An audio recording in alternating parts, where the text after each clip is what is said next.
Hey, if you're watching this, chances are you're already doing a lot right. Training hard, eating clean most days. But you've hit that frustrating plateau, where the last bit of stubborn fat just won't budge, even though you're leaner than most people. I've been there myself, and I've helped hundreds of patients get through it. The difference isn't more extreme cardio or endless calorie cuts. It's applying the right levers at the right time. Levers that protect your muscle, boost your metabolism, and align with how your body actually works for fat loss and long-term health. Today I want to share with you the 3 cardinal rules I use, and that my patients follow, to go from pretty good to truly shredded, while keeping strength up, energy high, and health markers improving. These aren't shortcuts, they're precision biohacks grounded in the science I review every day. Stick with me to the end, because I'm going to give you my complete biohacking shred blueprint. A practical 30-day guide with protein targets, meal templates, timing windows, and trackers, completely free. Just drop the word shred in the comments, and I'll send it straight to your DMs when this is over. Let's start with the foundation, because without this one right, nothing else matters. Rule number 1. Protein intake has to be high, and it becomes even more critical the leaner you get.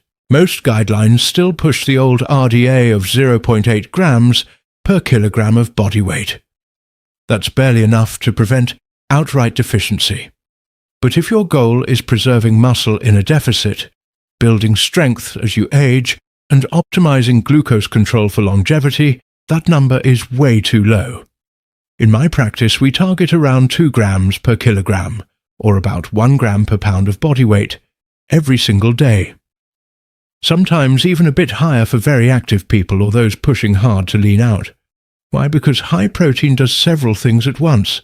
It maximizes muscle protein synthesis even when calories are low. It has the highest thermic effect, so you burn more just digesting it. And most importantly, it spares muscle tissue when fat reserves are minimal. The leaner you become, say below 12 to 15% body fat, the less buffer fat you have to draw energy from. Without enough incoming protein, your body starts breaking down muscle. For amino acids, cortisol rises, metabolism slows, and you end up looking flat and feeling drained. High protein prevents that catabolic spiral. I've seen it clinically over and over. A patient stuck at 14% body fat bumps their daily protein from around near 0.6 to 0.8 g per pound up to 1 gram per pound, while holding total calories steady. They drop another 4 to 6 pounds of fat in a month. Strength stays the same or improves, and morning energy comes back. Practical way to do this. First thing, calculate your target. Take your body weight in pounds and aim for 0.8 to 1 gram per pound.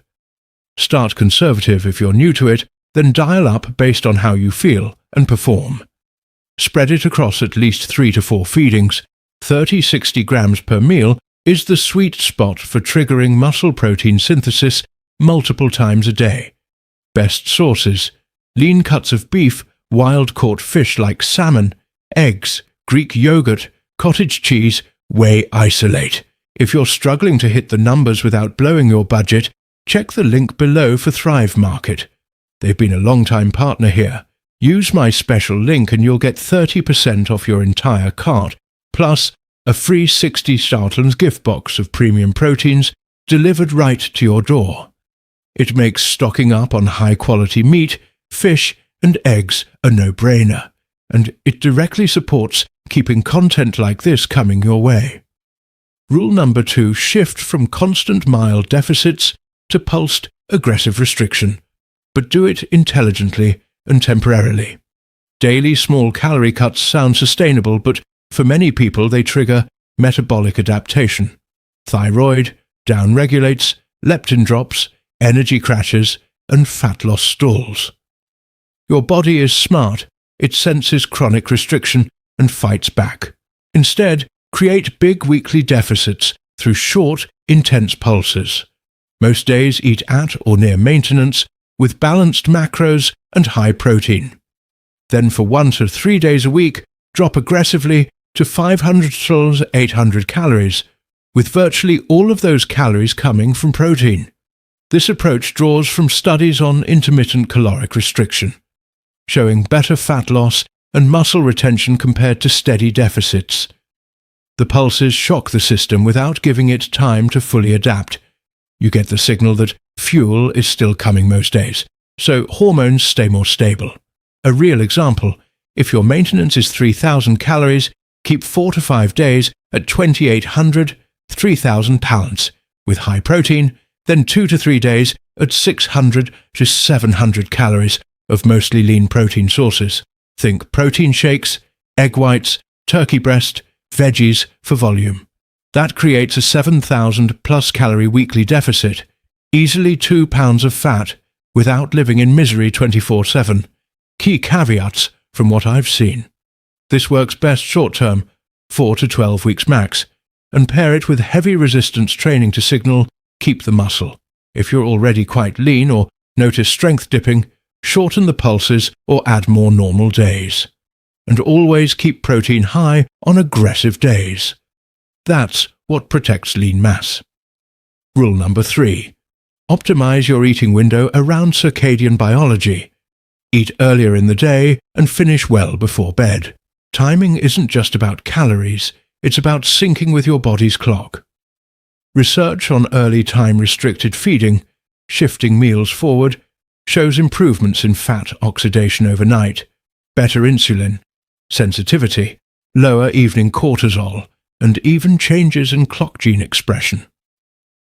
In controlled studies, when people eat the same macros and calories, but finish earlier, say window from 8 a.m. to 4-6 p.m., versus later, noon to 10 p.m., the early group burns more fat while sleeping, has better glucose control, and often reports deeper sleep. Late eating disrupts melatonin, keeps core temperature up, and shifts fuel partitioning towards storing rather than burning. My approach: aim to finish your last bite at least 3 to 4 hours before bed. For most, that means done by 6 to 7 p.m. On normal days, time carbs earlier around workouts, when insulin sensitivity is highest. On aggressive pulse days, the early cutoff turns into a natural extended fast overnight. You don't need rigid daily 18.6, especially if it makes hitting high protein tough, but skewing earlier amplifies fat loss without extra effort. Now, how do you put it all together? Start every day hitting your protein target, 1 gram per pound minimum. Pulse the aggressive low-calorie protein days 2 to 3 times a week. Maybe stack them throughout so weekends feel rewarding. Keep your eating window front-loaded, last meal early. Train hard with resistance 3 to 5 times a week. Add some Zone 2 cardio, track morning weight, fasted glucose, sleep quality, and ideally DEXA or tape measurements every 8 to 12 weeks. Focus on dropping visceral fat and holding lean mass. The scale is secondary. This stack protects muscle, creates real deficits, and leverages biology instead of fighting it. It's how you get shredded sustainably while actually improving health span. And as I promised, here's your free gift. If you've made it this far, comment SHRED right now below.